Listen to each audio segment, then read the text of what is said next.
நம்ம ஜெபத்துக்குள்ளாய் நம்ம கடந்து போவோம். எங்கேயாகினும்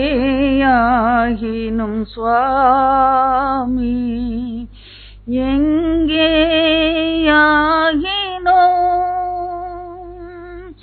அங்கே இயேசுவே உம்மை அடியேன் பின் செல்வேன்.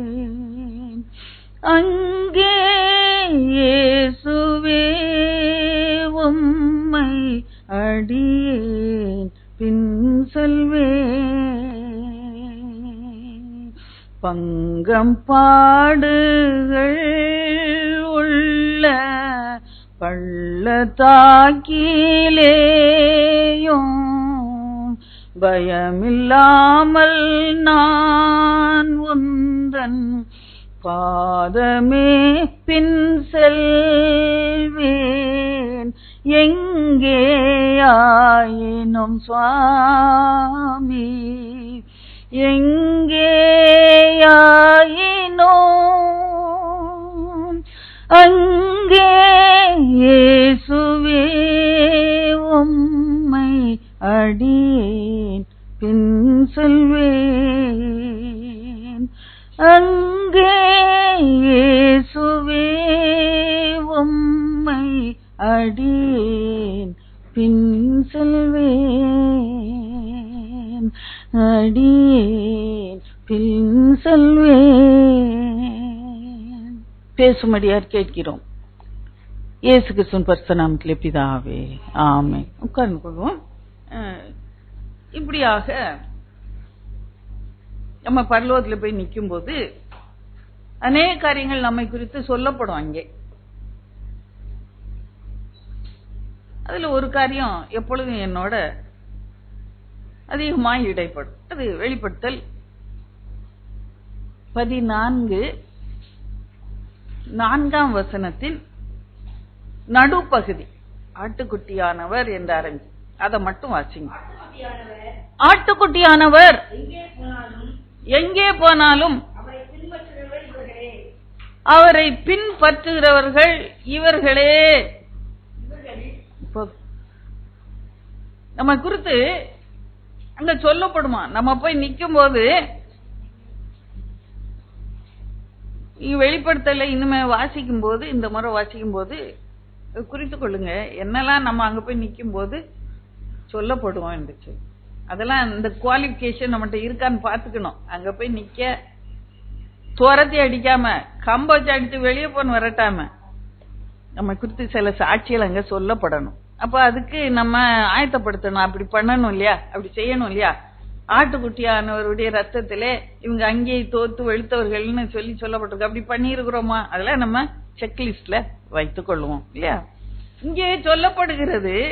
நம்ம போய் அங்கே நிற்கும் போது ஒன்று சொல்லப்படுகிறதா. அது என்ன என்று சொல்லும் போது, ஆட்டுக்குட்டியானவர் எங்கே போனாலும் அவரை பின் செல்லுகிறவர்கள் இவர்களே என்று சொல்லி சொல்லப்படும். அப்படியே என்னை குறித்து சொல்லப்படும் போது எவ்வளவு சந்தோஷம். நமக்கு தெரியாது, கண்ணு முன்னா நமக்கு வாழ்க்கையில் என்ன நடக்கும் தெரியாது. ஆனா பயந்து போய் நான் நிக்கிறேன், அங்க என்ன துரத்திடுவாங்களோ அல்ல சேர்த்துக்குவாங்களோ என்று சொல்லி நான் பயந்து ஆண்டவர் சமூகத்தில் நிற்கும் போது, ஆட்டுக்குட்டியானவர் எங்கே போனாலும் அவரை பின்பற்றுகிறவர்கள் இவர்களே என்று சொல்லும் போது எனக்கு எத்தனை சந்தோஷம் உண்டாகும். அப்போ நாம அது போல நடந்துக்கணும். ஆட்டுக்குட்டியானவர் எங்கே போனாலும் அவரை பின் செல்லணும். அப்படியா இன்னைக்கு ஒரு தீர்மானத்தை நம்ம எடுத்துக்கொள்வோம். அப்பதான் நம்மளை குறித்தாங்க அப்படியாக ஒரு வார்த்தை சொல்லப்படும். அப்படியான ஒரு சாட்சி அங்கே சொல்லப்படும். பாருங்க, ஆண்டவர் இயேசுவை குறித்து பார்க்கும்போது எப்போதும் இயேசு பின்னால ஒரு பெரிய கூட்டம், ஜனத்திரள் கூட்டம் எப்போதும் போகும். சிலர் அப்பம் சாப்பிடன்னு போவாங்க, சிலர் சும்மா கூட்டத்துல வேடிக்கை பார்க்கன்னு போவாங்க, சிலர் மற்றவங்களுக்கு என்ன நடக்குதுன்னு பார்க்க போவாங்க. பல விதமான கூட்டம். அல்ல உபதேசம் பண்ணுவார், அதை கேட்க போவாங்க. அப்போ ஜனங்களோட அவர் இடைப்படுவார். அல்ல ஒரு சிலர் என்ன பண்ணுவாங்க, அவரோட கூட இருக்கணும்னு ஆசைப்படுவாங்க. பாருங்க, இங்கே நம்ம லூக்கால பார்க்கிறோம், 9ஆம் அதிகாரம் 57 வாசிப்போ. அவர்கள் வழியிலே போகையில் ஒருவன் அவரை நோக்கி, ஆண்டவரே, நீர் எங்கே போனாலும் உம்மை பின்பற்றி வருவேன் என்று சொல்லுங்க. பாருங்க, இங்க இயேசுவோட ஜனத்திரள் கூட்டம் போகுதுன்னு முதல்ல நம்ம பார்த்தோம். அவர் அற்புதங்களை செய்து கொண்டே போறாரு. அது பார்க்கும்போது எல்லாருக்கும் என்ன ஒரே சந்தோஷம் உண்டாகும் இல்லையா? பிசாசை துரத்துறாரு, பிணியாளியை சுகப்படுத்துறாரு, இன்னும் பல காரியங்களை செய்து கொண்டே போதனை செய்கிறாரு, ஆசீர்வதிக்கிறார் பிள்ளைகளை. இதெல்லாம் பார்த்துக்கிட்டே போறாங்க. அப்போ ஒருத்தன் ரொம்ப ஆசை வந்துட்டு, நீ எங்க போனாலும் நான் உங்க கூட வருவேன்னு. அவனை குறித்து நம்ம இதே பகுதி மத்திய 8ஆம் அதிகாரத்துல இருக்கு, நீங்க வீட்டுல போய் வாசிச்சு பாருங்க. 20ஆம் அதிகாரத்துல அவனை குறித்து சொல்லப்பட்டு ஒரு வேத பாரகன். வேத பாரகன் இயேசு பின்னால வருகிறது ஒரு சாதாரணமான காரியம் இல்ல. ஏன்னா அவனை வேதத்தெல்லாம் கரைச்சி குடிச்சவன், என்ன தவிர யாருக்கும் வேதம் தெரியாதுன்னு அப்படியாக ஒரு அகங்காரத்தோட வாழ்கிற ஒரு ஆவிக்குரிய பிள்ளை வேத பாரகன். ஆனா இயேசுவை பார்த்த உடனே, செய்யறத பார்த்த உடனே, அது பேசுகிறத கேட்ட உடனே இவன் சொல்லுகிறான், ஆண்டவரே, நீ எங்க போனாலும் நாம பின்பற்றி வருவேன். அப்போ ஆண்டவர் என்ன பதில் சொல்றாரு? அடுத்த வசனத்தை வாசிங்க. அதற்கு இயேசு, நரிகளுக்கு குழிகளும் ஆகாயத்து பறவைகளுக்கு கூடுகளும் உண்டு, மனுஷகுமாரனுக்கோ தலை சாய்க்க இடமில்லை. என் பின்னால வர்றேன்னு சொன்ன பொண்ணு இயேசு வா வான்னு கூட்டு போனாரா? இல்லவே இல்லை. அந்த நிலைமையை சொல்றாரு. என் பின்னால வந்தா உனக்கு என்ன நடக்கும்னு அந்த தெளிவாக சொல்லி விட்டார். என்ன சொல்லுகிறார்? நரினாலும் சரி, அது நம்ம துரத்துறோம். ராத்திரி என்ன பண்ணும்? அதுக்கு ஒரு குழி இருக்கும், அதுல போய் உட்காந்துக்கிடும். மழை பெஞ்சா, வெயில் அடிச்சா, சோறு வந்தா ஒரு குழியில போய் உட்காந்துக்கிடும்பா. ஆகாயத்து பறவைலாம் இருக்கு, அது ஒரு நிலை இல்லாத வாழ்க்கை. அதுக்கு என்ன இருக்கு? கூடு இருக்கு, போய் உட்காந்துக்கிடும் கூடுல. நைட்டு கால் வலிச்சுதுன்னா. இப்ப பாருங்க, ஆனா தனக்குன்னு சொல்ல ஒரு இடம் இருக்கு அதுக்கு இல்லையா? இந்த மரத்துல, இந்த கிளையில எனக்கு ஒரு கூடு இருக்கு, நான் அங்க போவேன் என்று சாயங்காலம் நம்பி எங்கெல்லாம் சுத்தினாலும் யாராவது அங்க வந்து உட்காந்து. ஆனா மனுஷகுமார் நான் இருக்கிறேன்ல, எனக்கு தலை சாய்க்கவே இடம் இல்லை. என் பின்னால வர்றேன்னு சொல்றியே. இப்ப ஆண்டவரை பின்னால சென்றோம்னா நமக்கும் தலை சாய்க்க இடம் இருக்காது. அத சொன்ன உடனே அவன் என்ன சொல்லுறான்? அங்க ஏதாவது சொன்னா அப்படியே நலி ஓடிட்டான். அதுக்கப்புறம் அவன் சத்த மூச்சே காணும். அப்ப நம்ம பாக்குறோம், இதுல இன்னும் பாப்போம், 3 பேரு அந்த இடத்துல ஒன் ஆஃப்டர் தி அதர் கர்த்தர்ட்ட பேசுறாங்க, நான் பின்னால வருவேன். பாருங்க, அவன் என்ன நோக்கத்தோடு ஆண்டவர் இயேசு பின்னால வருகிறான் என்று சொல்லி அந்த நோக்கத்தை அறிஞ்சு ஆண்டவர் சொல்லுறார். அவன் என்ன நினைச்சிருக்கணும்? நான் இயேசு பின்னால போனா எனக்கு ஒரு குறையும் இருக்காது, நல்லா அவருக்கு இருக்கிற மதிப்பு எனக்கும் கிடைக்கும், நான் அவரோடு கூட சந்தோஷமாக தங்கி இருப்பேன், எல்லா சாப்பாடெல்லாம் கிடைக்கும், எனக்கு ஒரு ஒவ்வொருத்தரும் இருக்காது. இயேசு இன்னைக்கு ஜே ஜே ஜே ஜேன்னு அப்படி போறாங்க கூட்டம், நானும் அப்படியே அந்த மகிமைக்குள்ளே வாழ்வேன் என்று பின் செல்வேன் என்று சொல்லி சொல்லுகிறான். அத அந்த எண்ணத்தை அறிந்தவராய் ஒவ்வொருத்தருக்கும் ஒரு பதில் சொல்லுவாரு, வெவ்வேறு மாதிரி பதில் சொல்லுவாரு. அத எப்படி சொல்லுகிறான்னு சொல்லும் போது அவனுடைய உள்ளத்தை அறிந்து, ஆழத்தை அறிந்து அவனுக்கு ஏத்த ஒரு பதில சொல்லுவார். யாரும் ஒருத்தனை பத்தி சொல்லணுமா? இல்ல நான் இதுதான் நினைக்கிறேன் இயேசுட்ட சொல்லணுமா? அவருக்கு தெரியும் என் மனதுல என்ன இருக்குன்னு தெரியும், அந்த வேதபாரன் மனதுல என்ன இருந்துன்னு தெரியும். அதனால முதல்ல வார்ன் பண்ணிட்டார், என் பின்னால வந்தா உனக்கு தலை சாய்க்க கூட இடம். பொய்யா சொன்ன நசமா சொன்னார். சிலுவையில மறிக்கும் போது கூட தலை சாய்க்க ஒரு இடம் இல்லாதபடி 3 அணியில தொங்கினார். அததான் சொன்னேன், என் பின்னால வந்தா நான் உனக்கு உபத்திரம்ப்பா, நீ எனக்கு கிடைக்கிற மதிப்பு கிடைக்கும், எனக்கு கிடைக்கிற எல்லா நன்மையும் கிடைக்கும் அப்படின்ட்டு வர்ற, என்கிட்ட வந்தா தலை சாய்க்க கூட உனக்கு இடம் இல்லை. அதுக்கப்புறம் அவன் ஏதாவது பேசினான், அப்படியே ஆளு காணாம போயிடுச்சு. இமோஷனலா அநேகர் நம்ம கர்த்தரை ஏற்றுக்கொள்கிறோம், உணர்ச்சி வசப்பட்டு கர்த்தரை ஏற்றுக்கொள்கிறோம், கூட்டம் புதுசா இருக்கு, நல்லா பாடுறாங்க, பாட்டு நல்லா பாடுறாங்க, ஆராதனை போய் சேர்ந்துடணும். நம்ம உள்ளத்தின் ஆழத்துல அந்த கமிட்மெண்ட் இருக்கா, நமக்கு அந்த தீர்மானம் உள்ள இருக்குதா? நான் என்ன வந்தாலும் எனக்கு தலை சாக்கி இடமில்லாமல் போனாலும் நான் கர்த்தரை பின்பற்றுவேன் என்று சொல்லுகிறோமா?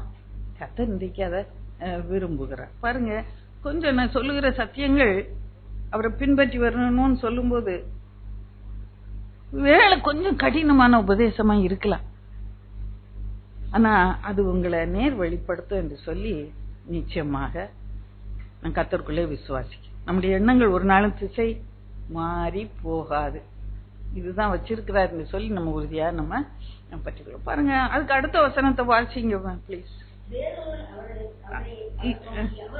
இன்னொருத்த அவன் போயிட்டான், அவன் அட்ரஸே தெரியாம போயிட்டான். வேறொருவனை அவர் நோக்கி என்னை பின்பற்றி வா என்றார். அதற்கு அவன், ஆண்டவரே, முன்பு நான் போய் என் தகப்பனை அடக்கம் பண்ண எனக்கு உத்தரவு கொடுக்க வேண்டும் என்றார். அதற்கு இயேசு, மரித்தோர் தங்கள் மரித்தோரை அடக்கம் பண்ணட்டும், நீ போய் தேவனுடைய ராஜ்யத்தை குறித்து பிரசங்கி என்றார். பாருங்க, அவனுக்கு ஒரு அழைப்பு இருந்திருக்கு, கர்த்தருடைய ராஜ்யத்தை சுவிசேஷத்தை அறிவிக்க அவனுக்கு கர்த்தர் ஏற்கனவே ஒரு அழைப்பை வைத்திருந்திருக்கிறார். அப்போ அவனை நோக்கி ஆண்டவர் கேட்கிறார், என்ன பின்பற்றி வா அப்படின்கிறார். அப்போ அவன் ஒரு சாக்கு போக்கு சொல்ல, அவனுக்கு வர இஷ்டம். முதல்ல ஒருத்தன் போயிட்டான், இப்ப ரெண்டாவது ஒரு மனுஷன் ஆண்டவரே கூட என்ன பின்பற்றி வா. அப்ப எவ்வளவு சந்தோஷம், அவனை விரட்டிட்டாரு, என்ன கூப்பிட்டாரு, நான் போகணுமே, அந்த சந்தோஷம் இருக்கணும். அவங்க உடனே ஒரு சாக்கு போக்கு நான் சொல்லிட்டேன், நான் முதல்ல போய் அடக்கம் பண்ணணும் இங்க தகப்பன, அதுக்கு பிறகு வர்றேன். சாக்கு போக்கு. நான் விசுவாசிக்கிறேன் அந்த நேரத்துல அவன் தகப்ப மரித்து அங்க வீட்டுல இருந்திருக்க மாட்டான், மரித்து கிடந்திருக்க மாட்டான். ஏன்னா அப்படி தகப்ப மரித்து வீட்டுல கிடந்தா இவன் இப்படி ரோடா அப்படி ஏசு பின்னால் வந்திருக்க மாட்டான். இது என்னைக்கோ நடக்கும், எங்க தகப்ப என்னைக்கோ ஒரு நாள் மரிப்பாரு, நான் அதுக்கு பிறகு வர்றேன். ஏன்னா அந்த நேரம் அந்த சாவு வீட்டுல இருந்திருந்தா இவன் ஏசு பின்னால் இங்க வந்திருக்க மாட்டான் ரோட்டுக்கு. கொஞ்சம் யோசிச்சு பாருங்க, யாராவது அப்படி போய் நிப்பமா வெளியே? இல்ல, நிக்க மாட்டோம். என்னைக்கோ நடக்க போற ஒரு காரியம், எங்க அப்பா என்னைக்கு மறிக்கிறாரோ நான் அதெல்லாம் செஞ்சு முடிச்சிட்டு அப்புறகு வர்றேங்க. ஆண்டவர் இடம் கொடுத்தாரா? அதுக்கு இடம் கொடுக்கது. நீ என்ன பின்பற்றி வா. அவன் வந்தானா பின்பற்றி வந்தானா? அங்க சொல்லப்படல. அவன் மனசுல அவட இருந்த பயம் அப்படியே ஓடி போயிட்டான், வீட்டுக்கு ஓடி போய் இருந்திருக்கான். பாருங்க, அடுத்த வசனத்தை வாசி. ரெண்டாவது ஆளும் ஓடி போயாச்சு. ஆண்டவரை பின்பற்றதுக்கு ரொம்ப கஷ்டங்க. வாசி. வேறொருவன் வர்றான், அவரை நோக்கி, ஆண்டவரே உம்மை பின்பற்றுவேன், ஆனாலும் முன்பு நான் போய் வீட்டில் இருக்கிறவர்களிடத்தில் அனுப்பித்துக் கொண்டு வரும்படி எனக்கு உத்தரவு கொடுக்க வேண்டும் என்று கேட்கிற ஒரு சரியா நியாயமான ஒரு காரியமா இருக்குதான். வீட்டுல போய் சொல்லிட்டு வரேன்னு சொல்ற. ஆனா ஆண்டவர் இடம் கொடுத்தாரா? அடுத்த வசனத்தை வாசிங்க. அதற்கு இயேசு கலப்பையின் மேல் தன் கையை வைத்து பின்னிட்டு பார்க்கிற எவனும் தேவனுடைய ராஜ்யத்துக்கு தகுதி உள்ளவன் அல்ல என்று சொல்லி முடிச்சுட்டான். அவனும் ஆண்டவரை பின்பற்றும் மத்தில 3 பேர் இங்கே சொல்லப்பட்டது. கலப்பையின் மேல கையை வச்சா கலப்பையதான் பார்த்து முன்னால, கலப்பை போற வழியில அது பின்னாலதான் நான் பின்னால பார்த்தா கலப்பை அது கோணலா போய் தவறான பாதையில அது. இன்றைக்கு என்னுடைய நிலைமை என்னவாய் இருக்கிற, அன்றைக்கு கலப்பையின் மேலே ஒருவன் கைய வச்சான். அவனை பார்த்து என்ன சொன்னாரு? தீர்க்கதரிசியா கர்த்தர் அவனை அபிஷேகம் பண்ண 1 ராஜாக்கள் 19 பாக்குறோம். அவனும் இதே காரணத்தை தான் அங்க சொல்லுறான். நான் வீட்டுல போய் என் தகப்பனை தாய் முத்தம் செஞ்சுட்டு வர்றேன் அப்படின்னு சொல்லிட்டு போறான். நான் அவன் சொன்ன விஷயம் நீங்க ஆழமா புரிந்து கொள்வீர்கள் என்றால், ஒரு ஜெனுவின் ரீசன், ஒரு உண்மையான ஒரு காரணம். அது அவன் அப்படியே கலப்பையில கைய வச்சான், அவன் வைக்கவே இல்லை. அந்த கலப்பை என்ன பண்ணான், எடுத்து 12வது ஏற ஓட்டிட்டு இருந்தவன். 12வது ஏர் நான் முந்தைய ஒரு காலத்துல நான் இதை குறித்து பேசி இருக்கிறேன். 12வது ஏர்னா அந்த கடைசி ஏர், அது ரொம்ப முக்கியமான ஏர். முன்னால வேலைக்காரன் 11 ஏர் வேலை ஓடிட்டு இருக்குது. அவன் பின்னால வர்றாரு. இவரு நான் எப்படினாலும் லேசா இழுத்துட்டு போறேன், பறக்க பார்த்துக்கிட்டே போயிருப்பான். இந்த 12வது ஏரு அது சரியா ஆழமா பார்த்து அவங்க விட்ட குறையெல்லாம் நிவர்த்தி செஞ்சுக்கிட்டு ஆழமா அதை கையை பிடிச்சு ஓட்டுற முக்கியமான ஒரு ஏர். அவன் என்ன பண்ணான், உடனே அந்த ஏரு மரத்தை உடைச்சி அந்த ஏர்ல இருந்த காளைய வெட்டி விருந்து செய்து அப்படியே போட்டுட்டு ஓடிடுது. அது பழைய ஏற்பாடு காலத்துல.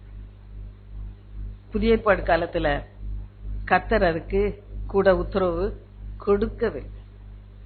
அங்கே கொரிந்தியர்ல பாக்குறோம், மனைவிகள் உள்ளவர்கள் மனைவிகள் இல்லாத போல இருங்க என்று சொல்லி அழுது நீங்க கர்த்தருடைய ஊழியத்துக்கு வாங்க என்று சொல்லி எங்க பவுல் அங்கே எழுதுகிறத பாருங்க. சரி, அப்போ இப்படி ஆண்டவர் ஒவ்வொருத்தரும் 3 பேர் வந்தாங்க. 3 பேரும் தகுதியா இருந்த மாதிரி இல்ல ஆண்டவர் பார்வையில் இல்லையா. ஒருத்தன் கலப்பையில கைய வச்சு பின்னால பாத்துட்டான், அவனையும் ஆண்டவர் பின்னால வான்னு சொன்ன மாதிரி இல்ல. அதுக்கு பிறகு சரி ஆண்டவர் என்னதான் விரும்புகிறார், ஒரு வசனம் வாசிப்போம். எப்படி ஆண்டவர் பின்னால வரணும்னா நம்ம எப்படி வரணும் என்று சொல்லி பார்க்கலாம். மத்தேயு 10:38 வாசிப்போம். 10:38 எப்படி எனில் 38 சொன்னேன்.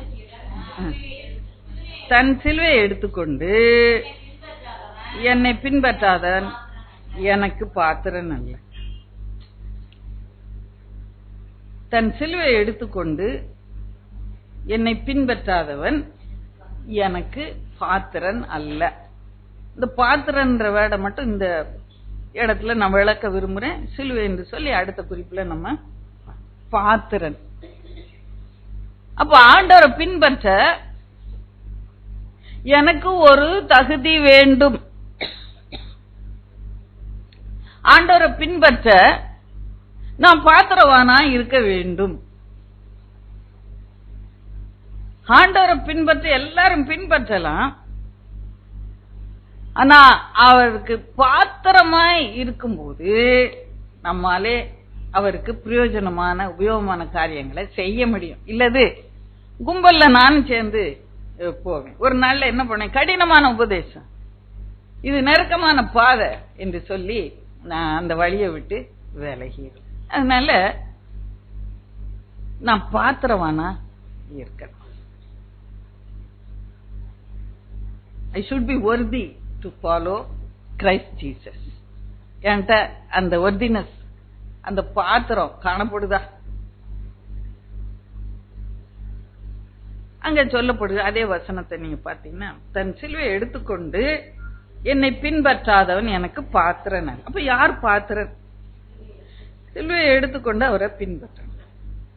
சிலுவையை எடுத்துக்கொண்டு பின்பற்றுகிறேன்னு சொல்லும் போது அது அந்த முந்தின பகுதிகளை பார்க்கும்போது 37, 38 அது வாசிருங்க, நேருக்கு வழங்கணும். அது தகப்பனையாவது தாயையாவது என்னிலும் அதிகமாய் நேசிக்கிறவன் பாத்திரன் இங்க வருது பாத்தீங்களா. அப்ப பாத்திரன் அல்ல, எனக்கு பாத்திரவானா இருக்கணும்னு சொல்றாரு.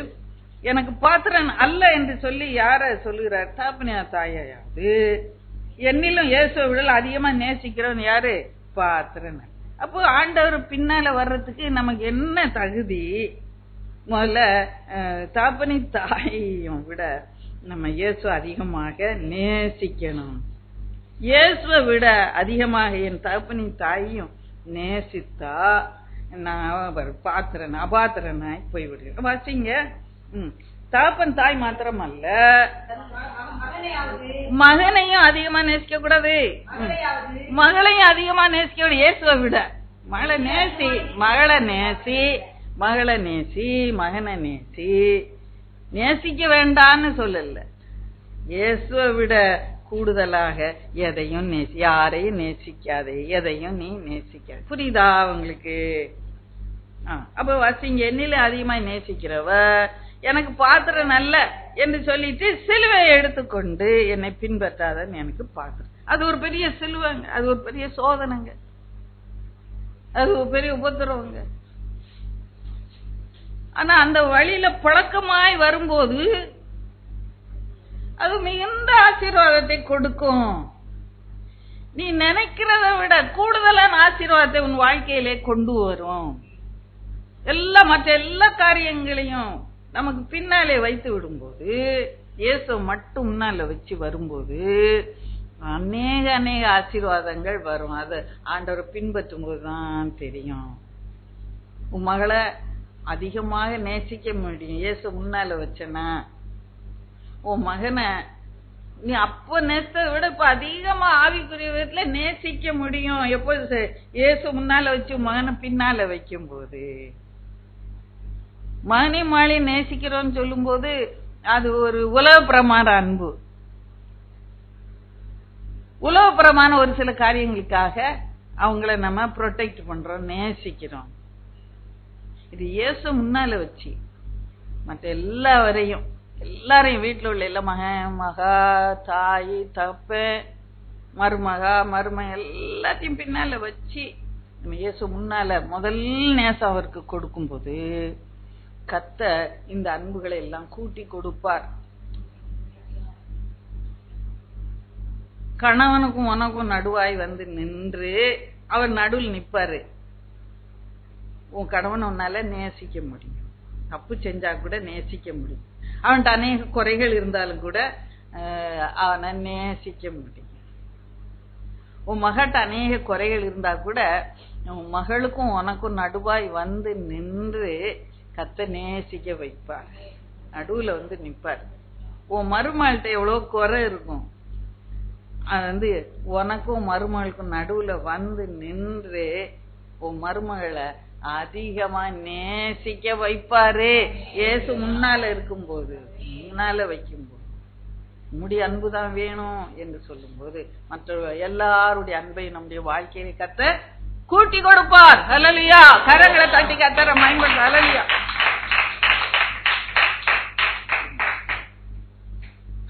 பாருங்க, இதே இன்னும் அநேக பேசலாம். ஆனா நான் மற்ற குறிப்புகளையும் நான் பேசணும், வேகமா நான் கடந்து போறேன். பாருங்க, இந்த கட்டத்திலே இன்னொரு வசனத்தை, அதே போல இன்னொரு வசனத்தை வாசிக்க போறோம். லூக்கா 9:23 வாசிப்போ. லூக்கா 9:23. இங்கே பாத்திரவான் என்று சொல்லப்பட்டிருக்கு. முதல்ல அந்த குறிப்பா மனதில் நல்லா நான் பாத்திரவானா இருக்கணும். பின்பற்றனா எல்லாருனாலும் போலாங்க அப்படின்றது இல்ல, நான் பாத்திரவானா இருக்கணும். பின்பு அவர் எல்லாரையும் நோக்கி, ஒருவர் என் பின்னே வர விரும்பினால் தன்னைத்தான் வெறுத்து தன் சிலுவையை அனுதினம் எடுத்துக்கொண்டு என்னை பின்பற்ற கடவன். இன்னொரு ஆட்ட வாசிங்க. அது பின்பு அவர் எல்லாரையும் நோக்கி, ஒருவன் நல்லா கவனிங்க, ஒருவன் என் பின்னே வர விரும்பினால் தன்னைத்தான் வெறுத்து தன் சிலுவையை அனுதினமும் எடுத்துக்கொண்டு என்னை பின்பற்ற கடவன். இது சாத்தியமா? இது செய்யக்கூடிய காரியமா அல்லது செய்ய முடியாத ஒரு காரியமா? கர்த்தர் செய்ய முடியாத காரியத்தை நம்ம செய்ய சொல்லுவாரா? என்ன பண்ணணுமா? அந்த சிலுவையை ஆண்டவரை பின்பற்றணும்னா முதல்ல பாத்திரவான் பார்த்தோம் இல்லையா? இயேசுவுக்கு முதல் அன்பை கொடுத்து உலகத்தாருக்கும் ரெண்டாவது அன்பை கொடுக்கணும். அதை வேணா நான் இன்னும் ஒரு ஆட்டை எக்ஸ்பிளைன் பண்றேன், உங்களுக்கு விளங்கும். காலையில எழுந்திரிச்சு எப்படி முதல் அன்பு எப்படி நீங்க ஆண்டவர் தெரியப்படுத்துவீங்க? காலையில எழுந்திரிச்சு முதல்ல ஆண்டவர் முகத்தை பார்க்கணும், ஆண்டவர்கிட்ட பேசணும்.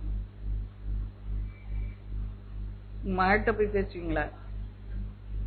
யார நேசிக்கிறீங்களோ அவங்ககிட்ட தான் பேசுவீங்க இல்லையா? இப்ப இயேசுன்னு முதல்ல நேசிச்சா இயேசுகிட்ட பேசிட்டு தான் மத்தவங்கிட்ட நான் பேசணும். இதான் முதல் இடம் கொடுக்குறேன்னு நான் சொல்றேன். அப்படி செய்றீங்களா? இது இயேசுடைய வார்த்தை, அவர் பேசுறத. பைபிள வார்த்தை நான் அவர் சத்தத்தை கேட்கிறேன்.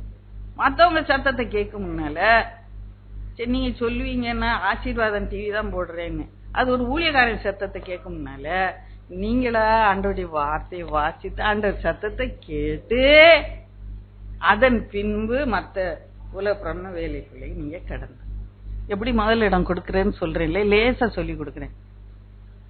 மகாட்ட போய் எழும்பு, அம்மா எழும்பு, படிமா படிமா, புறப்படுமா, வேலைக்கு புறப்படுமா, நேரம் ஆயிட்டு, மகாட்ட முதல்ல பேசுறீங்களா? அல்லது வீட்டுல உள்ளவங்க காப்பி போட்டு கொடுக்கணும், டீ போட்டு கொடுக்கணும், நான் நல்ல பிள்ளைன்னு சொல்லணும், புருஷன் முதல்ல டீயை போட்டு கொடுத்துருந்தாங்க, டீ குடிங்க, ஆண்டவர்கிட்ட பேசிட்டு ஆண்டோடைய வார்த்தையை கேட்டுட்டு அதுக்கு பிறகு மத்த வேலையிலே செய்யும். இப்போ லேட் ஆகுது நினைச்சா நீங்க அதுக்கு அரை மணி நேரத்துக்கு முன்னாலே எந்திரிக்கணும். 6 மணிக்கு உங்க வீட்டுக்காரருக்கு டீ கொடுக்கணும்னா நீ 5:30 மணிக்கெல்லாம் எந்திரிச்சு பைபிள் வாசித்து ஜெபம் பண்ணிட்டு அதுக்கப்புறம் டீ போட்டு கொடுங்க. நாள் ஆசீர்வாதமாக இருக்கும். உங்களை நேசிப்பார் உங்கள் கணவன். நீ ஆண்டவருக்கு கொடுக்க வேண்டிய இடத்த முதல்ல வீட்டாருக்கு கொடுத்துட்டு என் மகன் வேலைக்கு போறாங்க அப்படின்னு டீ போட்டு கொடுத்து அனுப்புனீங்கன்னா கர்த்தருக்கு முதல் அன்பை செலுத்தாம கர்த்தருக்கு செலுத்த வேண்டிய கனத்தை, முதல் கனத்தை, மரியாதையை செலுத்தாம உங்க பிள்ளைய தூக்கி மடியில வச்சுக்கிட்டீங்கன்னா பாத்திரனாய் நான் இருக்க முடியாது. முதல் இடம் எப்படி கொடுக்கணும் லேசா சொல்லி கொடுத்துட்டேன்ல. நீங்க மீட்டிங் இருக்கு, பக்கத்து வீட்டு அக்கா வந்து வாங்க டீ நேருக்கு போலாங்க, ஷாப்பிங் போலாம் வாங்க. நீங்க எங்க போவீங்க? பிரேயருக்கு வந்துட்டீங்க, நீங்களா வந்துட்டீங்க. இன்னும் இங்க எல்லாம் ஓட்ட கிடக்குற பார்த்தா நிறைய பேரு இங்க எங்கயோ ஷாப்பிங்ல இருக்காங்க, மீன் கடையில இருக்காங்கன்னு நினைக்கிறேன்.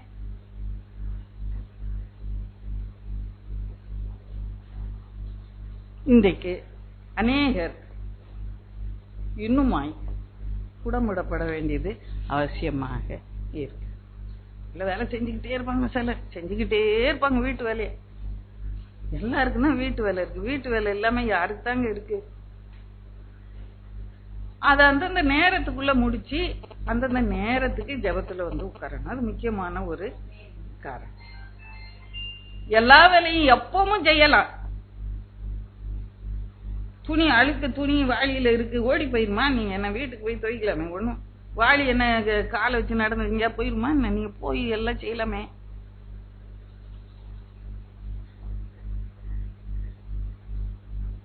அப்ப நீங்க எதுக்கு முதல் இடத்தை கொடுக்கறீங்க? முதல் மந்திரிய பாக்கணும்னா 10 மணிக்கு அப்பாயின்மெண்ட், எத்தனை மணிக்கு போவீங்கம்மா? 11 மணிக்கு போவீங்களா?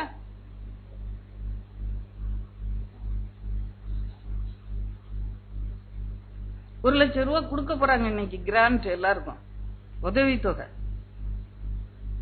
லைன்ல போய் ஒரு இலவச புடவைக்கு என்ன இட்டிச்சு லைன்ல நின்று அதை வாங்கிட்டு வந்துடுறான்ல. 10 மணிக்கு தான் கடை தரப்பா, நான் 8 மணிக்கெல்லாம் போய் முண்டி அடிச்சு நின்று அதான் வாங்கிறேன். அது இப்ப கர்த்தருக்கு அவர் சொல்லுறார், நான் பிதாவானால் எனக்குரிய கனம் எங்கே என்று கேட்க மல்கியார். அது வாசிக்கும் போதெல்லாம் என்னுடைய உள்ளம் குழம்பும் முடியாது. நான் அவரை கனப்படுத்தணும். இன்னும் ஆயினா எங்க அப்பா நான் கனப்படுத்தணும். உலகப்பராமன் அப்பா, நம்ம சின்ன பிள்ளைங்களா இருக்கிற வரைக்கும் அப்பா கனப்படுத்தி வாழ்ந்தோம்.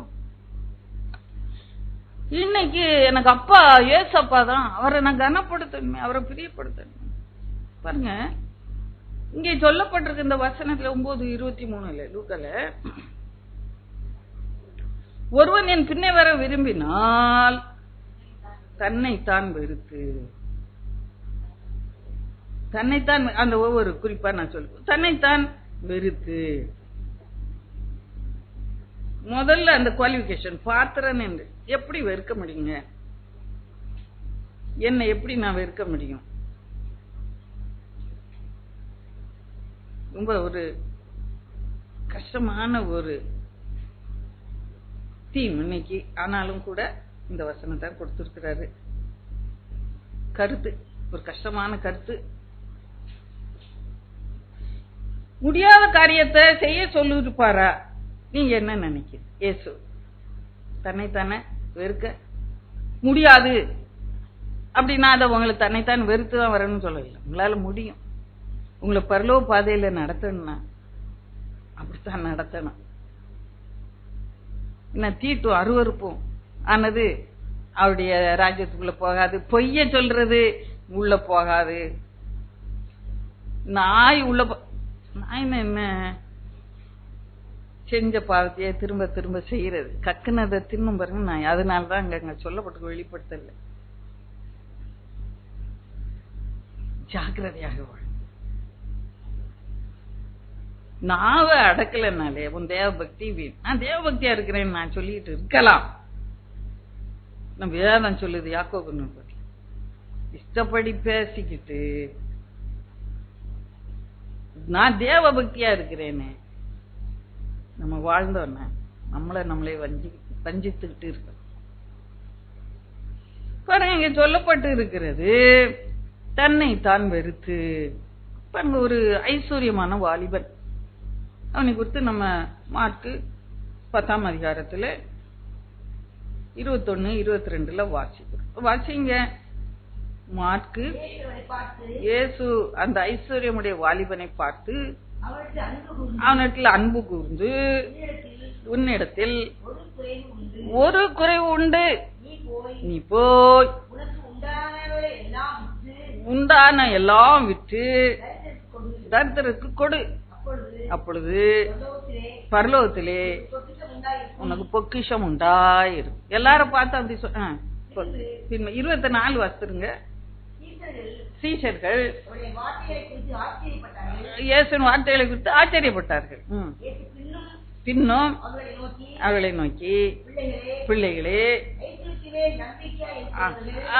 அந்த இடத்த கொஞ்சம் நல்லா கவனிச்சுக்கங்க, மனதில் பதிச்சுக்கிடுங்க, அத ஞாபகம் வச்சுக்கிடுங்க. ஐஸ்வர்யத்தின் மேல் நம்பிக்கை வைக்கிறவன் தேவனுடைய ராஜ்யத்தில் எவ்வளவு அரிதாய். பாருங்க, ஐஸ்வர்யம் வைக்கிறது ஒரு காரியம், ஐஸ்வர்யம் நான் வச்சிருக்கிறது ஒரு காரியம், ஐஸ்வர்யத்தின் மேல் நம்பிக்கை வச்சிருக்கிற இன்னொரு காரியம். இது ரெண்டையும் நீங்க நல்லா புரிஞ்சுக்கணும். முதல்ல புரிஞ்சுக்கிட்டீங்களா? எல்லாரையும் பார்த்து அப்படி சொன்னாரா? ஆபிரகாமை பார்த்து சொன்னார், எல்லாம் வித்துருப்பாருன்னு. ஆபிரகாமை குறித்து சொல்லப்பட்டிருக்கு 13 ஆதியாகமம் 2ஆம் வசனம். உங்களை உற்சாகப்படுத்துறதுக்காக சத்தியத்தை நீங்க விளங்கி கொள்ளணும், அதுக்காக நாம அதை வாசிக்க 2ஆம் வசனம் 13:2 ஆதியாகமம் வாசிங்க. ஐஸ்வர்யம் என்று சொல்லும்போது இதை நம்ம அறிந்து ஆபிரகாம் மிருக ஜீவன்களும் வெள்ளியும் பொன்னுமான ஆஸ்திகளை உடைய சீமானாய் இருந்தான். அவனை பார்த்து சொன்னாரா ஆண்டவரு, அப்பா ஆஸ்தியெல்லாம் வைக்க கூடாதுப்பா, இங்க லேண்ட் சீலிங் இருக்கு, இதுக்கு மேல வைக்க கூடாதுப்பா, இங்க இன்கம் டாக்ஸ் எல்லாம் எப்படி பாப்பா, இதுக்கு மேல வச்சுக்க கூடாது. இல்ல, அவன் சீமானா இது. இப்ப இந்த ஆசீர்வாதங்கள் எல்லாம் யாரு கொடுக்கறா? கர்த்தர் தான் அவனுக்கு கொடுத்தார். யாரு கொடுத்தா? கொள்ள அடிச்சுட்டான் தான். இல்ல, கர்த்தர் தான் கொடுத்தார். மிருக ஜீவன்கள் வெள்ளி பொன் உடைய சீமானாய், நீ சீமானாய் வாழ வேண்டும் என்றுதான் கர்த்தர் விரும்புகிறார். ஆனா நீ எதை நம்பி வாழுகிறாய்? கர்த்தர் கொடுத்த ஆசீர்வாதங்களை நம்பி வாழுகிறாயா, அல்ல அந்த ஆசீர்வாதங்களை கொடுத்த கர்த்தரை நம்பி வாழுகிறாயா? இந்த ஐஸ்வர்யத்தை ஆசீர்வாதத்தை கர்த்தர் கொடுத்தார் என்று நீ அனாதீனமும் உச்சரிக்கும் போது கர்த்தருடைய திரளான ஆசைகள் உன் மேல கூட உனக்கு கொடுக்கப்படும். அல்லையா? இந்த வாலிபன் பகுதியை நீ வீட்டுல போய் வாட்சி. எல்லாரையும் பார்த்து ஆண்டவர் அப்படி சொல்லல, அவனை பார்த்து சொன்னாரு. ஏன்? அவன் உள்ளத்துல உள்ள வெளியே வரணும். ஏன்னா ஐஸ்வர்யத்தின் மேல நம்பிக்கை அவன் வச்சிருந்தான். அதனால சொன்ன ஐஸ்வர்யத்தின் மேல் நம்பிக்கை வைக்கிறவர்கள் தேவனுடைய ராஜ்யத்துல பிரவேசிக்க முடியாது, அரிதாயிரு. ஐஸ்வர்யம் உள்ளவர்கள் தேவனுடைய ராஜ்யத்திலே பிரவேசிக்கிற அரிதுன்னா சொல்லி இருக்கிறாரு. எல்லாருமா சேர்ந்து சொல்லு, ஐஸ்வர்யத்தின் மேல நம்பிக்கை வைக்கிறவர் தேவனுடைய ராஜ்யத்துக்கு. அவன் என்ன மிகுந்த ஆசையுடையவனா இருந்தபடினா மிகுந்த துக்கத்தோடு போய்விடும். அப்ப பாருங்க, அதை விட்டு கொடுக்க அவனுக்கு மனசு. இப்ப இன்றைக்கு நம்ம எதன் மேல நம்பிக்கை வச்சிருக்கோம்? தேவனுக்கு முதலிடம். என் நம்பிக்கை தேவன் மேலே, நீரே என் நம்பிக்கை என்று சொல்லி சங்கீதக்காரன் சொல்லுகிறான் 39. நீரே என் நம்பிக்கை. இப்பொழுதும் நான் எதற்கு எதிர்பார்த்திருக்கிறேன்? நீரே என் நம்பிக்கை. அப்படி சொல்லுவோமா? ஒவ்வொரு நாளும் சொல்லுவோமா? கண்ணை விழிக்கும் போது ஒவ்வொரு நாளும் சொல்லுவோமா? நீரே என் நம்பிக்கை அப்படின்னு சொல்ல சொல்ல உங்க கண்ணை ஆண்டவர் மேல வைக்க வைக்க வைக்க, இந்த ஐஸ்வர்யத்தின் மேல உள்ள கண்ணை எடுக்க எடுக்க எடுக்க நீங்க பாத்தீங்கன்னா சேர்ந்துகிட்டே போகும். ஐஸ்வர்யம் சேர்ந்துகிட்டே போகும். என்ன பண்ணனே தெரியாது. கொஞ்ச நாள்ல உங்களால அதை அப்படி கொடுப்பாரு. இப்ப இன்னும் அப்படி கொடுக்கலன்னா நம்ம நம்பிக்கை இன்னும் அவர் மேல வைக்கல. கர்த்தருடைய ஆசீர்வாதம் அது ஐஸ்வர்யத்தை தரும். அதனோடு அவர் வேதனையை கூட்டார். நீ எவ்வளவு கற்பனைகளை கை கொள்ளலாம். சின்ன வயது முதல் நீ ஆண்டவருக்கு கோயிலுக்கு போகலாம், காங்கேச்சு. ஆனா நம்பிக்கை எதன் மேல இருக்கு? முதல்ல நான் கடினம்னு சொன்னேன், ஆண்டவர் பின்பற்றுறது. இப்ப யாரா கடினம்னு சொல்லுவீங்க? இல்ல. அவர் மேல நம்பிக்கை வச்சுட்டு பின்னால பாக்காதீங்க. பின்னால தானா எல்லாம் தொடர்ந்து வரும், அது பாட்டுக்கு வரும். நீங்க கேட்காத நன்மைகள் எல்லாம் தருவார்கள். நீங்க தான் வேணும் ஆண்டவர், எனக்கு நீங்க தான் வேணும், உங்களுடைய அன்பு தான் வேணும், உங்களுடைய பிரசன்னம் தான் எனக்கு வேணும், என் கூடயே இருங்க அப்படின்னு சொல்லிக்கிட்டே இருங்க. நான் ஆண்டவர் கூட இருந்தா என்ன, அவர் என்ன தரித்திரம் என்ன? ஐஸ்வர்யம், ஐஸ்வர்ய சம்பன்னர். எல்லா ஐஸ்வர்யத்தையும் அவர் தன்னுடையத அப்படியே வச்சுக்கிட்டே இருப்பார். உன் பின்னால ஆட் பண்ணிக்கிட்டே இருப்பார், கூட்டி கொடுத்து கொண்டே இருப்பார். நம்புறதுக்கு அரிதா இருக்கிறதோ? விசுவாசிக்க கஷ்டமா இருக்கிறதோ? இல்ல. நீங்க ஒரு நாள் சொல்லிப்பார், ஒரே ஒரு நாள் சொல்லிப்பார், ஆண்டவர் எத்தனை எத்தனை அதிகமா உங்களை ஆசீர்வதிப்பார். இதெல்லாம் ஒண்ணும் வேண்டாம் ஆண்டவரே, நீங்க மாத்திரம் போதும் எனக்கு என்று சொல்லி பாருங்க. அந்த ஆசீர்வாதம் உங்களை தொடர்ந்து வரும். உங்கள்கிட்ட உள்ள எல்லாம் புடுங்கிட்டு உங்களை துரத்தி விடுகிற தேவன் என்னுடைய தேவன் அல்ல. அல்லையா? கரங்களை தட்டி கத்தர மேம்படுத்தும் இந்த தலைவலி.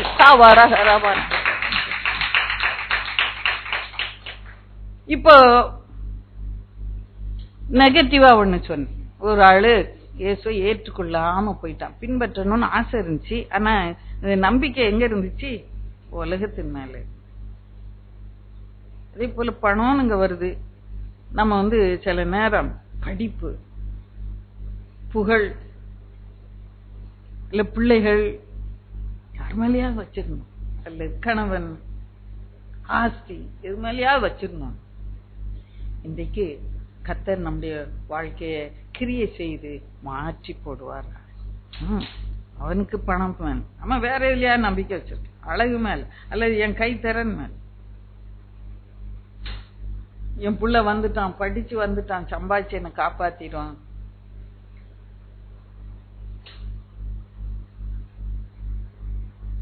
நான் எல்லாம் செஞ்சுட்டேன், கரெக்டா செஞ்சுட்டேன், ஐ எம் ஆல் ரைட். அதுவும் கர்த்தர் இன்றைக்கு நம்ம ஆசீர்வாதம். நம்முடைய கண்ணு எப்பொழுதும் ஆண்டவர் மேலே இருக்கு. நெகட்டிவா சொன்னேன் இல்லையா, ஏற்றுக்கொள்ள பாருங்க. நான் ஒரு சில வாழ்க்கை அதை பார்க்கும்போது எவ்வளவு இன்ஸ்பைரிங்கா, உற்சாகப்படுத்துறதாக, எவ்வளவு நம்மை உசுப்பி விடுகிறதாக இருக்கிற என்று சொல்லி பார்க்க நம்ம வாசிப்போம். இந்த ஒரு சில சீஷர் வாழ்க்கையில பார்க்கும்போது ரொம்ப ஆச்சரியமா இருக்கும். சகேயு என்ன செய்தான்? லூக்கா 19:8 வாசிப்போம். சகை என்ற ஒரு மனுஷன், அவன் ஒரு பெரிய ஐஸ்வர்யவானா இருந்தான். வாசிங்க.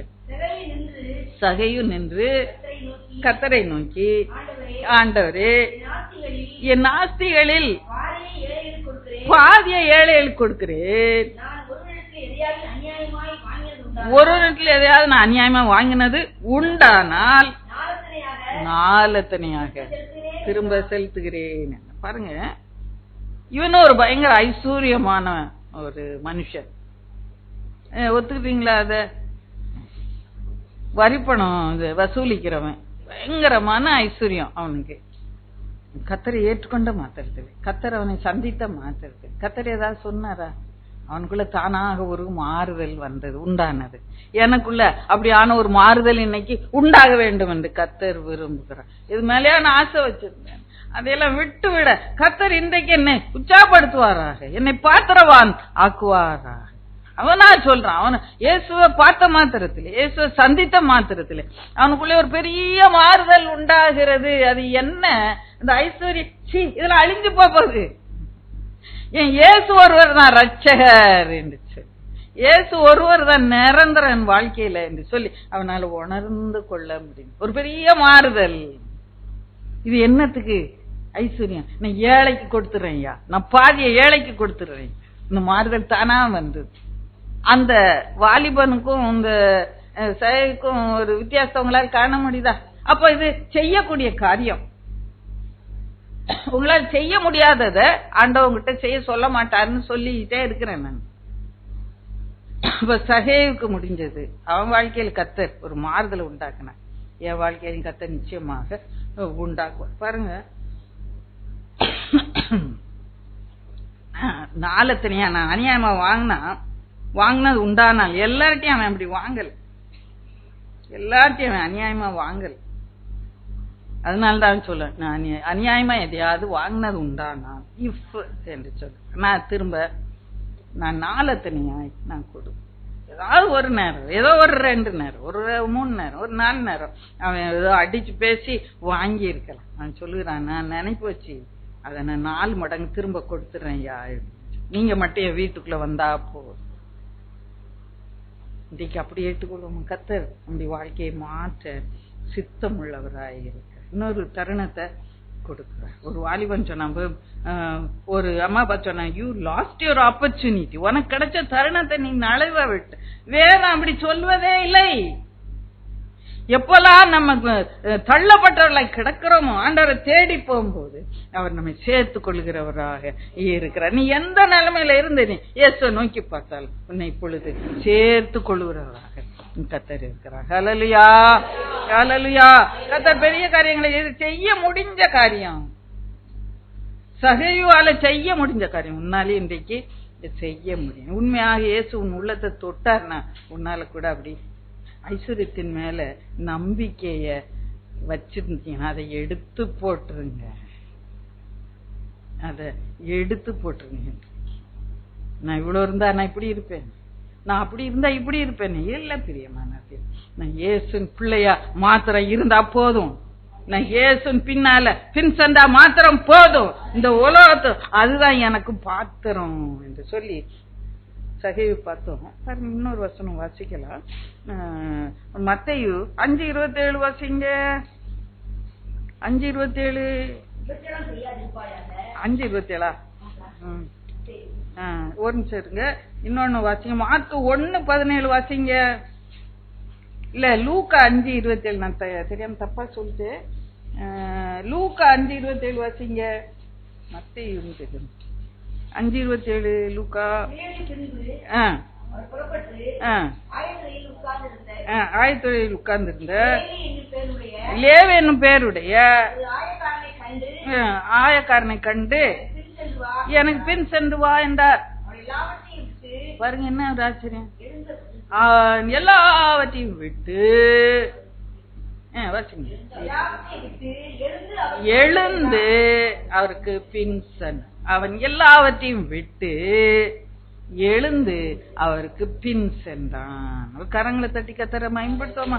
ஆண்டவர் நல்ல உச்சாமாங்க, உச்சாமாங்க. நான் சொல்லிக்கொண்டே இருக்கிறேன், உங்களால முடியாத காரியத்தை அவர் உங்ககிட்ட கேட்க மாட்டார். Is not a heart task master. அன்புள்ள ஒரு மனது இருக்கும், கடினமான ஒரு எஜமான அல்ல. உங்களால முடியும். இங்க பாருங்க, இங்க ஒரு மனுஷன் பார்த்துக்கிட்டே இருக்கிறேன் பாருங்க, ஆயத்துறையில உட்கார்ந்துருந்தானா லேவி.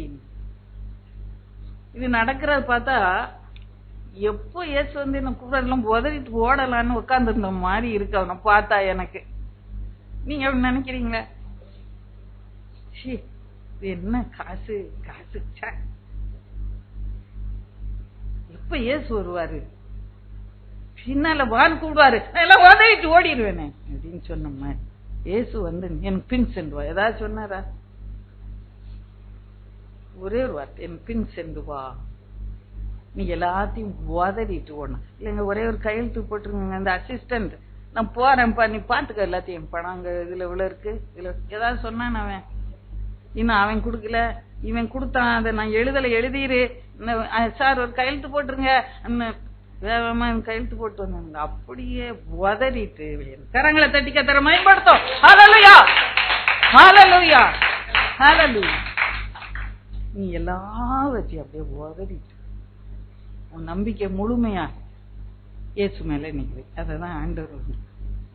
உன் அன்ப முழுமை இயேசு மேல, நம்பிக்கை விசுவாசத்தையும் இயேசு மேல வை. இயேசுடைய பாதையில, உன்னை நடத்துற பாதையில என்னை எங்க நடத்தினான் நான் அங்கே வருவேன். ஆண்டு கேட்கல, எனக்கு சாப்பாடு தருவீங்களா? யாக்கோபு கேட்டான், நான் போற வழியில எனக்கு சாப்பாடு கொடுப்பீங்களா அப்படின்னு கேட்டான். அது மாதிரி கேட்டு டிமாண்ட் பண்ணிட்டு இருக்கியா? இன்னைக்கு கர்த்தர் உன்னை அப்படியே அழைக்கிற, உன் அன்பை முழுவதும் இயேசு மேல. வேற ஒண்ணு நீ உதறி குடும்பத்தை விட்டு வெளியே வரலாம் சொல்லல. இந்த கலர் ட்ரெஸ் போடணும், இந்த கலர் ட்ரெஸ் போடக்கூடாது, இந்த மாதிரி செயின் போடக்கூடாது, இந்த மாதிரி கமல் ஏதாவது கேட்டார? ஒன்னும் கேட்கலம்மா, நீ அப்படியே எந்திரிச்சு வா. அவர் பின்னால உன் மனசதான் கேட்கிறாரு, உன் இருதயத்தை தான் கேட்கிற. வெள்ளி பொண்ணு எல்லாம் அவருடையது,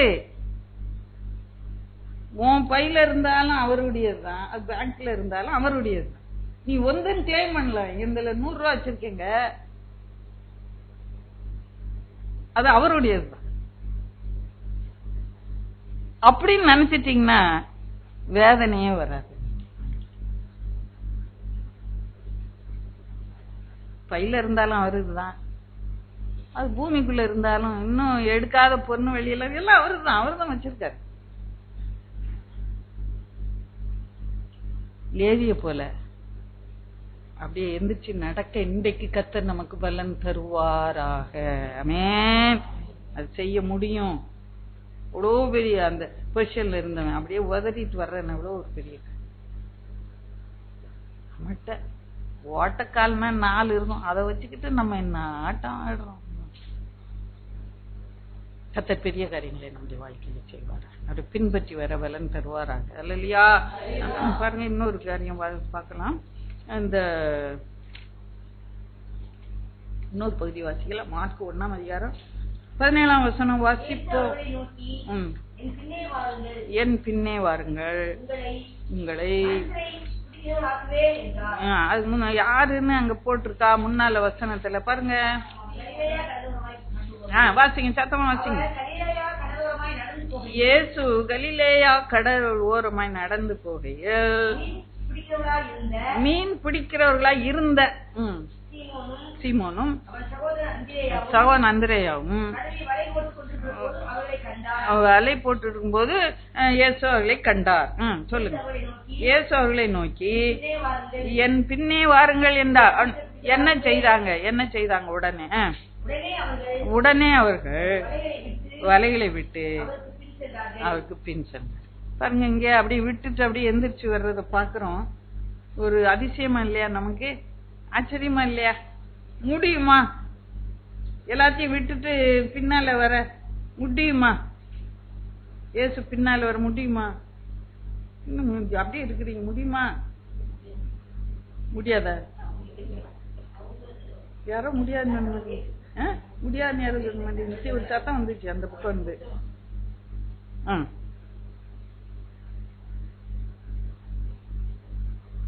பாருங்க, நீங்க வாங்க, நான் உங்களுக்கு வேற ஒரு வேலை வச்சிருக்கேன். மனுஷரை பிடிக்கிறவர்களா? சாப்பிட்டுக்குவேன். அல்லேலூயா, அல்லேலூயா. நம்மகிட்ட அப்படி ஏதாவது சொன்னாரா? சொல்லலையா? மனுஷரை பிடிக்கணும் நீங்க என்ன? இந்த பேதுருட்ட மட்டும்தான் சொன்னாரோ? நம்மகிட்டலாம் சொல்ல, ஏன்ட்டெல்லாம் சொல்ல, உங்ககிட்டலாம் சொல்ல. அவர் பிடிச்சிட்டாருன்னா அப்படியே ப்ரொஃபஷனே மாறிடுங்க, அப்படியே மாறிடும்.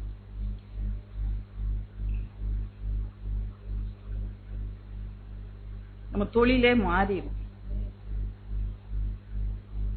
இந்த ஒரு காலத்துல நாள் பூரா வீட்டு வேலை செய்வோம், வீட்டு வேலை. இன்னைக்கு அது கொஞ்சம் பார்ட் டைமா வச்சுட்டு, பார்ட் டைம் நம்ம சாப்பிடணும்ல வீட்டுல உள்ளவங்க. மற்றபடி ஃபுல் டைம் என்னவா இருக்கு? மனுஷரை பிடிக்கிற வேலை நமக்குலாம். ஏன்னா அவங்க அப்போஸ்தலரா அழைக்கப்பட்டவங்க இல்லையா, அவங்க எல்லாத்தையும் விட்டுட்டு போனாங்க. நீங்க உடனே அக்கா எல்லாத்தையும் விட்டுட்டு வர சொன்னாங்கன்னா அப்படியே டவார்னு பாத்திரம் வீசிட்டு மனுஷரை பிடிக்க போறோன்னு போயிடாதீங்க. உங்க வேலையை நீங்க செய்யணும். அதான் பார்ட் டைம் முதலே சொல்லிட்டேன்ல. ஆண்டவருக்கு ஒரு 2.5 மணி நேரமாவது ஒதுக்குங்க. 2.5 மணி நேரமாவது ஒதுக்கு.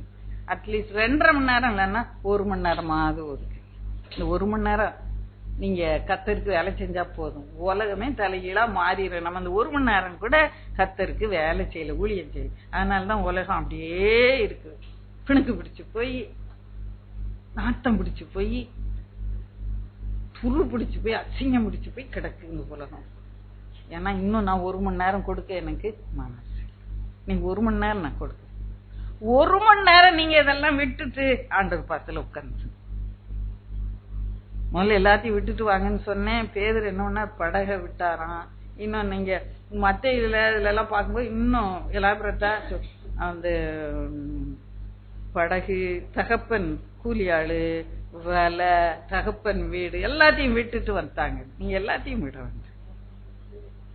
நீங்க 1 மணி நேரம் கொஞ்சம் எல்லா வேலையும் ஒதுக்கிட்டு ஆண்டவர் பாத்துல உட்காருங்க. எனக்கு 1 மணி நேரம் ஏன்னு சொல்றேன்னா, அவர் கடைசியில கெத்செமனேல அதான் கேட்டார், 1 மணி நேரமாவது எனக்காக என்னோட விழித்திருக்க கூடாதா அப்படின்னு கேட்டார். அதனால மினிமம் இருக்கிறதுலே குறைஞ்சது 1 மணி நேரம் கூட. ஒரு பாஸ்டர் சொல்லுறார், உன் மனைவி நீ தேர்ந்தெடுக்கணும். எப்படி தெரியும்? 1 மணி நேரம் ஜெபிக்காத ஒரு பெண்ணை தேர்ந்தெடுக்காத, அது வீட்டுக்கு ஆகாது அது அப்படின்னு சொல்ற. சமைக்க தெரியலன்னு சொல்றால, வேண்டாம் தேர்ந்தெடுக்காத அவளை, அது ஒர்த்தி இல்லை, உங்க வீட்டுக்கு ஒர்த்தி இல்லை. அது ரெண்டையும் கம்பேர் பண்ணா எப்படி இருக்கு? ஒண்ணு உலகப்பிரமானது சமையல், அதுவும் தெரியணும், சமையலும் பண்ணணும், ஜோமும் ஆவிக்குரிய பிள்ளையாகவும் இருக்கணும், குடும்பத்தை நடத்துற பிள்ளையாகவும் இருக்கணும். இந்த ரெண்டும் நம்முடைய வாழ்க்கையில அவசியம். நீங்க உங்க வாழ்க்கையை இன்னைக்கு அப்படி அர்ப்பணிப்பீங்களா? நாள் பூரா வீட்டு வேலை 8 மணி நேரம் செஞ்சுட்டு அப்படி டயர்டா இருக்குன்னு தூங்கிங்க. 1 மணி நேரம் தான் ஆண்டவர் கேட்கிறாரு. 1 மணி நேரம் நான் ஆண்டவருக்கா உழைப்பேன்னு அந்த 1 மணி நேரம் மற்ற எல்லாத்தையும் ஒதுக்கி வச்சுட்டு ஆண்டவர் பாத்துல இருங்க. கர்த்தர் உங்களை வெகுவாய் ஆசீர்வதிப்பார். பாருங்க, அது பின்ன அந்த வசனம் நம்ம மார்க் 1 வருஷம் 17 வருஷம் 20 வருஷங்க.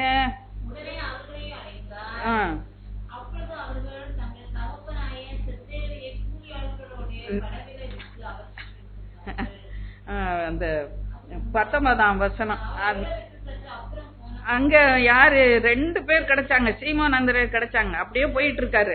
அப்போ செபதேயின் குமாரன் யாக்கோபும் சகோதரன் யோவானும் வலையிலே பழுது பார்த்து கொண்டிருக்கிற கண்டு உடனே அவர்களை அழைத்தார்.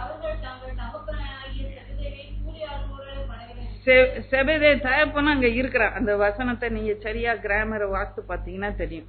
அவர்கள் தங்கள் தகப்பன் செபதேயுவை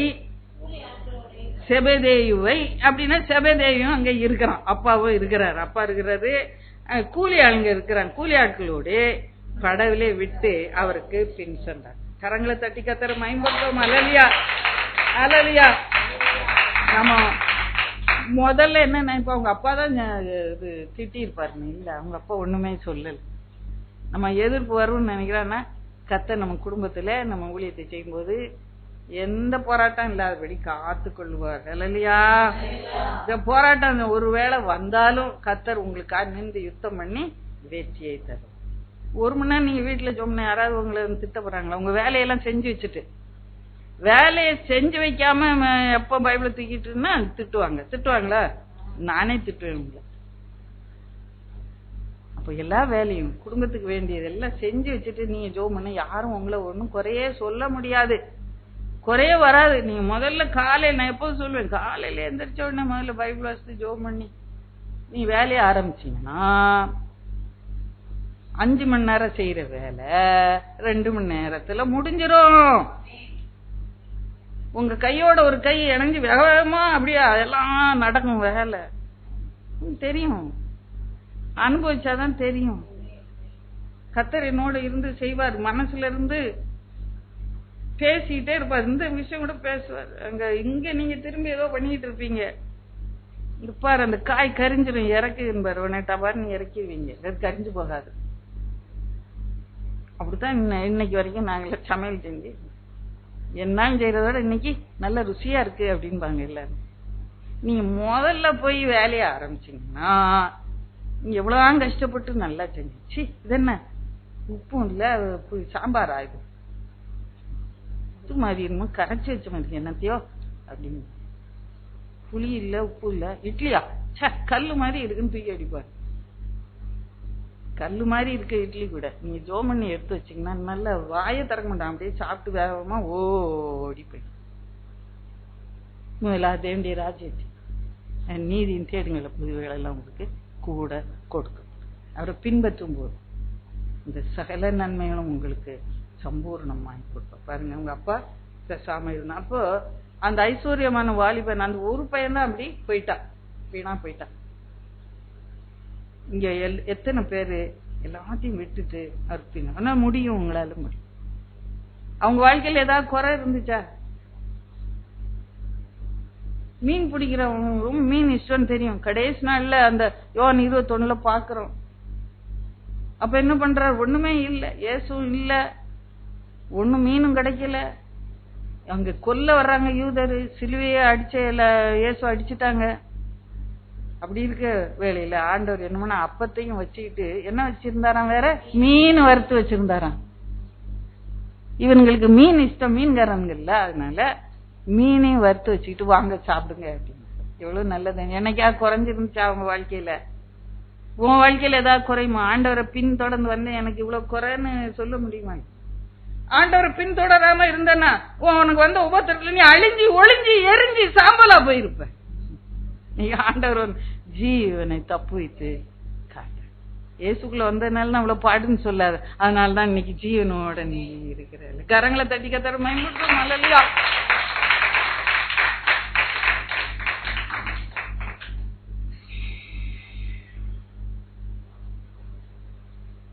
இப்ப வாசிப்போம் மத்தேயு 16:24. பேதுரு குறித்து ஒரு வார்த்தை சொல்ல கட்டாயம் சொல்ல வேண்டும். 16:24. சீஷர்களை நோக்கி, ஒருவன் என்னை பின்பற்ற விரும்பினால் தன்னைத்தான் வெறுத்து தன் சிலுவை எடுத்துக்கொண்டு வாசிங்க, தன் ஜீவனை ரட்சிக்க விரும்புகிறவன் இழந்து போவான். என் நிமித்தமாக ஜீவனை இழந்து போகிறவன் கண்டறிவான். இன்னும் அநேக காரியங்கள் அதுக்குள்ளே இருக்கு, என்னால பேச நேரம் கடந்து போயிட்டு. பாருங்க, இங்க பாக்குறோம் இயேசுவை வந்து தேவகுமார்னு அறிக்கை செய்யறான். இந்த 16ஆம் அதிகாரம் 16ஆம் வசனத்துல இருந்து 24 வரைக்கும் வீட்டுல போய் வாசிச்சு பாருங்க. அநேக காரியங்களை உங்களுக்கு அது சொல்லி கொடுக்கும், கற்றுக் கொடுக்கும். அங்கே இயேசு சொல்லுகிறாரு, என்ன எருசலேமுக்கு போறேன், என்ன சிலுவையில அடிச்சு என்ன கொலை செய்ய போறாங்க, புறஜாதியார் என்ன அவமானப்படுத்தி என்ன கேவலப்படுத்தி என்ன சிலுவையில அடிக்க போறாங்க. அப்ப பேதுரு என்ன சொல்லு, ஆண்டவரே இது உமக்கு சம்பவிக்க கூடாது, இது நடக்க கூடாது அப்படின்னு சொல்லும் போது ஆண்டவர் சொல்லுகிறாரு, இயேசு சொல்லுகிறாரு. பேதுரை திரும்பி பார்த்து அவன் நல்லா கமெண்ட் பண்ணுவாருன்னு நினைக்க, தட்டி கொடுப்பாருன்னு நினைக்க. பாரு, என் வாழ்க்கையில எவ்வளவு அவன் அக்கறை உள்ளவன் பத்தியா, சிலுவைக்கு போகாதன்னு சொல்றான் அப்படின்னு சந்தோஷப்பட்டு பின்னால போ, பிசாசே பின்னால போ. அப்போ ஆண்டவரை பின்பற்றும் போது நம்முடைய சிந்தனை அப்படி சிந்தனையோடு இணைஞ்சிருக்கணும். வேற எதையோ நினைச்சுக்கிட்டு தேடிக்கிட்டு ஆண்டவர் பின்னால போனா பிரயோஜனமே இல்லை. எதை தேடி வந்தீங்க இன்னைக்கு? எதை தேடி? இதெல்லாம் நேரிடக்கூடாது. அப்போ ஆண்டவரை பின்பற்றும் போது அப்படி சித்தம் என் வாழ்க்கையில் நிறைவேற நான் முற்றிலுமா சப்மிட் பண்ண, என்னை ஒப்பு கொடுக்க கர்த்தர் விரும்புகிறார். அதுக்கு ஆயத்தமா நீங்க? ஆண்டவர் என்ன எனக்காக நியமிச்சிருக்கிறார், அது என் வாழ்க்கையில் நடக்கட்டும் என்று அப்படி சித்தத்துக்கு நான் ஒப்பு கொடுக்க வேண்டியது, ஒவ்வொரு நாளும் ஒப்பு கொடுத்து வாழ வேண்டியது. அதான் அனுதினமும் அனுதினமும் சிலுவை. ஒரு நாள் மாத்திரமல்ல, 7 நாள்ல 7 நாள்ல ஒரு நாள் இல்ல, அனுதினமும் என்னை பின்பற்றி வர வேண்டும். வெள்ளிக்கிழமையும் ஞாயிற்றுக்கிழமையும் மாத்திரம் அல்ல, அனுதினமும் என்னை பின்பற்றி வர வேண்டும். என் சித்தம் அப்படி சித்தமாக இருக்க வேண்டும். அவருடைய சித்தம் என் சித்தமாக இருக்க வேண்டும். அவருடைய நினைவு என் நினைவா இருக்க வேண்டும். பாருங்க, பூமியும் வானம் எவ்வளவு உயர்ந்திருக்கு, அவ்வளவு உயரம் அவருடைய சிந்தனையும் அவருடைய வார்த்தையும் என்னை விட அது உயர்ந்ததா, என் சிந்தனை விட உயர்ந்ததா.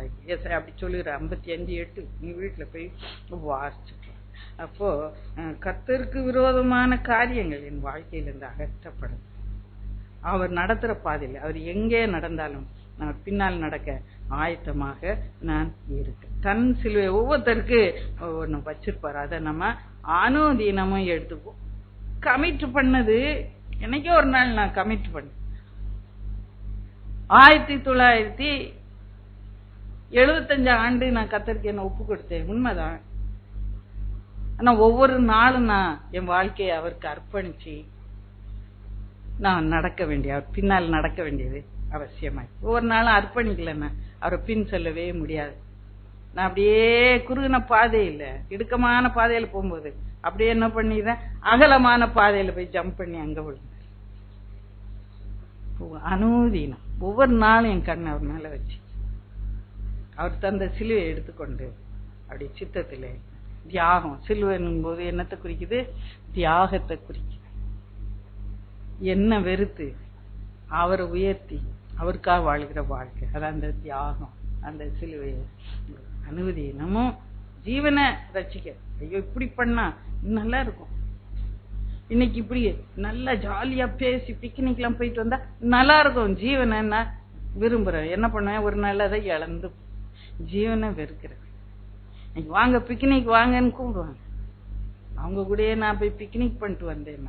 நான் ஜீவனை இழந்து போய் இந்த உலகத்துல நான் ஒரு வேளை ஐயோ நல்லா ஜோக் அடிக்கிறாங்க, இந்த அக்கா கூட போனா நல்லா ஜாலியா இருக்கும், ஜோக் அடிப்பாங்க, உலகத்துல நல்ல பேர் கிடைக்கும், வாழ்க்கை முடியல அந்த நல்ல பேர் எனக்கு கிடைக்கும். அப்போ அனுதினமும் நான் அவருக்கு பயந்து நடக்கணும். ஒருவேளை கடினமான உபதேசம் சொல்லி அன்னைக்கு நிறைய பேர் இயேசுவை விட்டு பின்வாங்கி போனாங்களாம். ஆனா இந்த உண்மையான அந்த கருத்தை தாற்பயத்தை நீங்க புரிந்து கொள்வீர்கள் என்றால் இது கடினமான உபதேசமே அல்ல.